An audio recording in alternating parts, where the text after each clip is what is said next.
मोदी पर बुरी तरह से चाइना भड़क गया है। अरुणाचल प्रदेश में लगभग 13,000 फीट की ऊंचाई पर सैनिकों के लिए टनल्स बनाया है।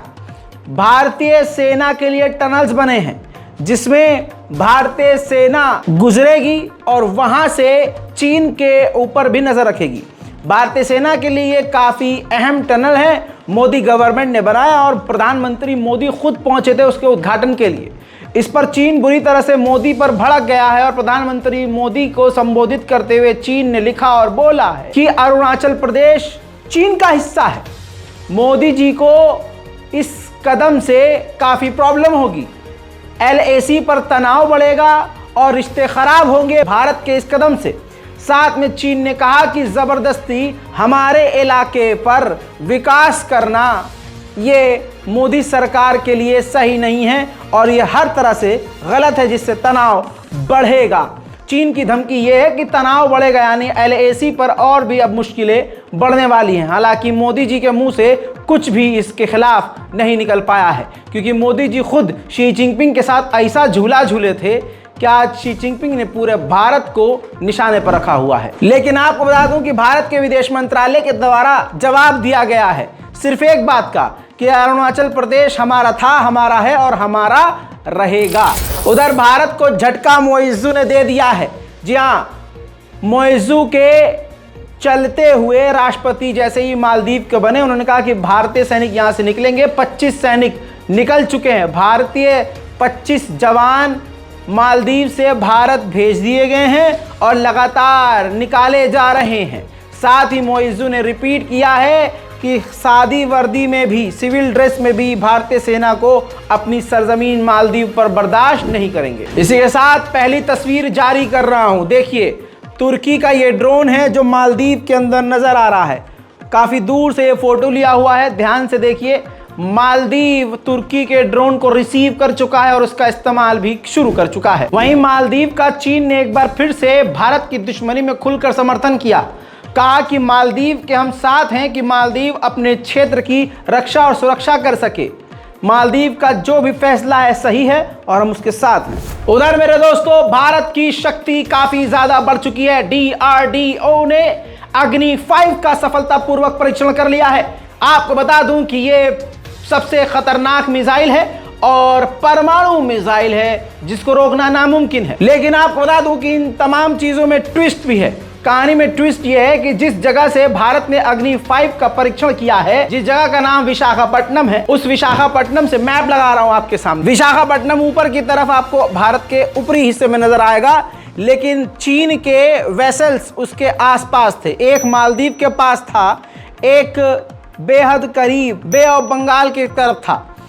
Xiang Hong 1 Bay of Bengal की तरफ था। शियांग होंग 3 मालदीव के बेहद करीब था। अब खबर और कहानी में ट्विस्ट यह है कि चाइना ने अग्नि 5 की जासूसी कर ली है और इंफॉर्मेशन चुरा ली है। एनुअल थ्रेट असाइनमेंट नाम की हर साल की एक रिपोर्ट आती है अमेरिका की, जिसमें अमेरिका बताता है कि उसके लिए कौन दुश्मन है। अमेरिका ने चीन, रूस और ईरान को अपना सबसे बड़ा खतरा बताया है। वहीं भारत और पाकिस्तान को लेकर कहा है इस रिपोर्ट में कि दोनों के रिश्ते काफी नाजुक स्थिति में हैं और काफी मुश्किल से सेंसिटिव लेवल पर शांति बनी हुई है, यानी बिल्कुल जंग की कगार की शांति है, कभी भी कुछ भी हो सकता है। अमेरिका के खुफिया एजेंसी CIA के चीफ ने कहा कि टिकटॉक का चाइना इस्तेमाल करके हमारे इलेक्शन में बाधा डाल सकता है चाइना। उधर अमेरिका ने बहरीन के एक ग्रुप पर पाबंदी लगा दी है।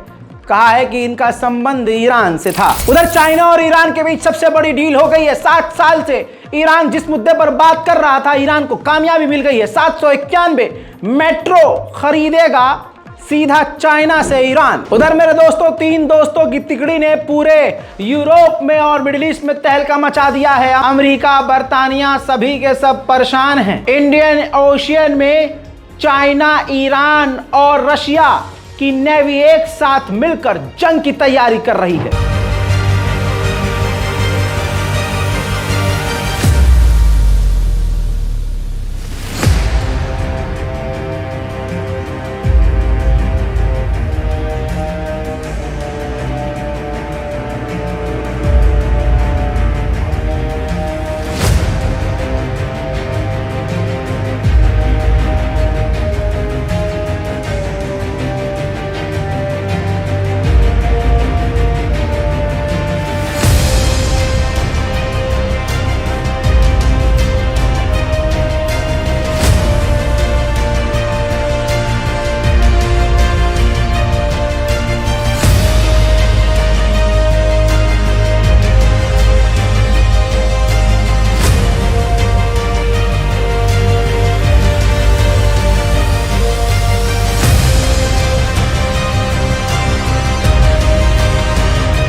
उधर एक और तस्वीर दिखाना चाहूंगा, ये तुर्की की तस्वीर है। तुर्की ने अपनी नई मिसाइल का टेस्ट अपने नए युद्धपोत से लॉन्च करके किया है। तुर्की को इस मिसाइल टेस्ट में कामयाबी मिली है। बुरी खबर रशिया से एक कार्गो जहाज क्रैश हो गया। आग लगने के बाद क्रैश हुआ, जिसके अंदर 15 लोग सवार थे। 15 के 15 मारे गए हैं।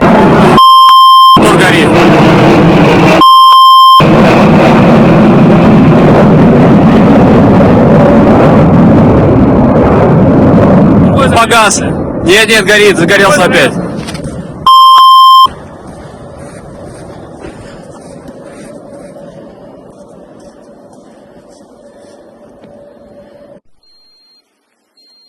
Какой-то дым. Вечерние новости побольше смотреть.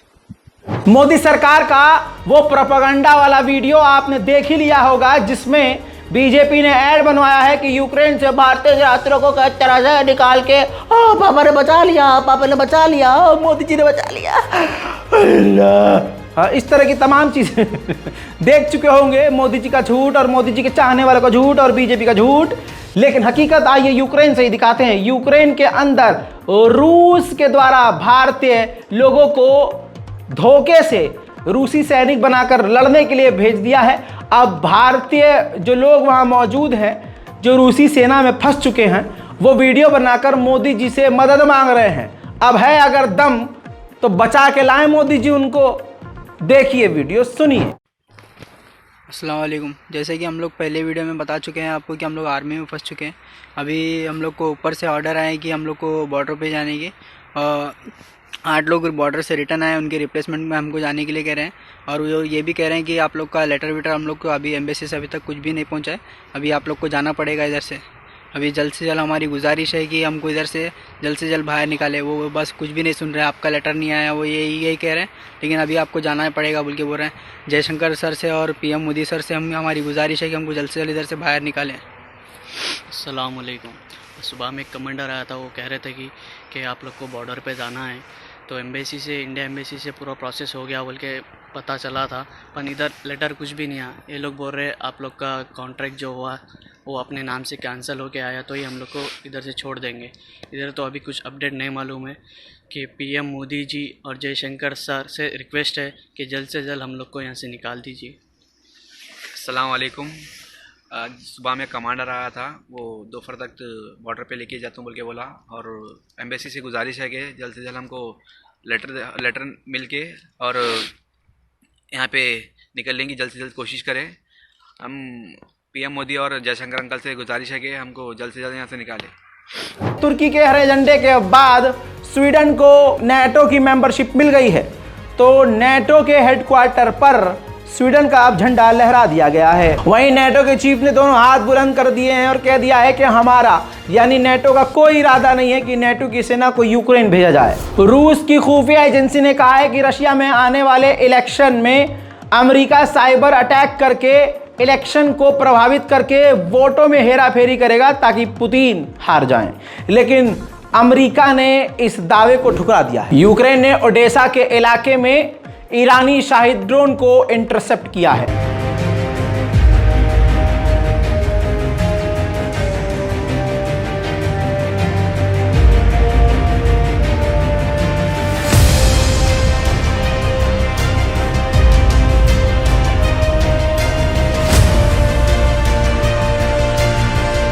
मेरे दोस्तों, रिपोर्ट यह है कि यूरोप, अमेरिका जितने आर्टिलरी शेल बना रहे हैं उनसे 3 गुना ज्यादा खुद रशिया आर्टिलरी शेल बना रहा है यूक्रेन के खिलाफ। रूस की राजधानी मॉस्को के करीब एक वेयर हाउस में ड्रोन हमले के बाद आग लग गई है।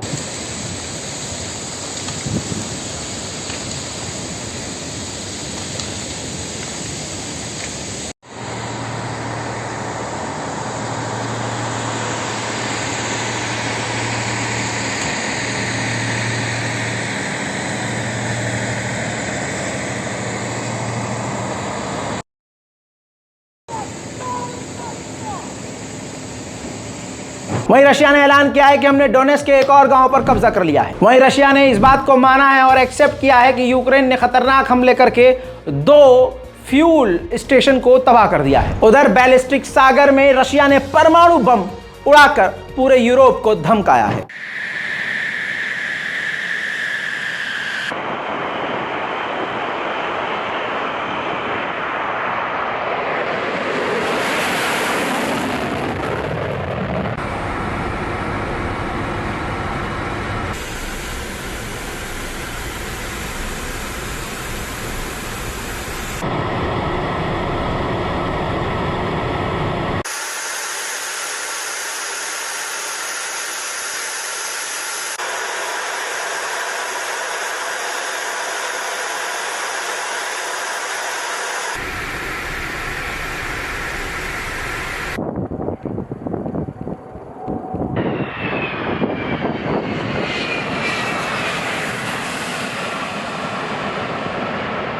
उधर अमेरिका के व्हाइट हाउस ने $300 मिलियन का ऐलान किया है। $300 मिलियन से यूक्रेन को फिर से मदद देगा अमेरिका। मेरे दोस्तों, इंडिया और रशिया मिलकर दुनिया का सबसे बड़ा फ्यूजन रिएक्टर बनाने का प्लान कर रहे हैं, जिससे बिजली बनाने में काफी मदद मिलेगी। दूसरी तरफ भारत और रशिया दूसरे एक और मुद्दे पर बात कर रहे हैं कि लाल सागर के अलावा सीधा रास्ता एक दूसरे तक पहुंचने का कोई और ढूंढना पड़ेगा, क्योंकि यमन के हूतीज लाल सागर पर हावी हो चुके हैं और लाल सागर अब सेफ नहीं रहा। मेरे दोस्तों, भारत ने फाइटर जेट की रेस में कदम बढ़ाते हुए 5th जनरेशन के फाइटर जेट के प्रोजेक्ट का ऐलान कर दिया है। भारत अब 5th जनरेशन के फाइटर जेट पर काम कर रहा है। वहीं रूस ने ऐलान कर दिया है कि 2050 तक हम 6th जनरेशन का फाइटर जेट बनाकर तैनात भी कर देंगे। अंतर्राष्ट्रीय प्राइम टाइम रिपोर्ट में आज और अभी के लिए इतना ही।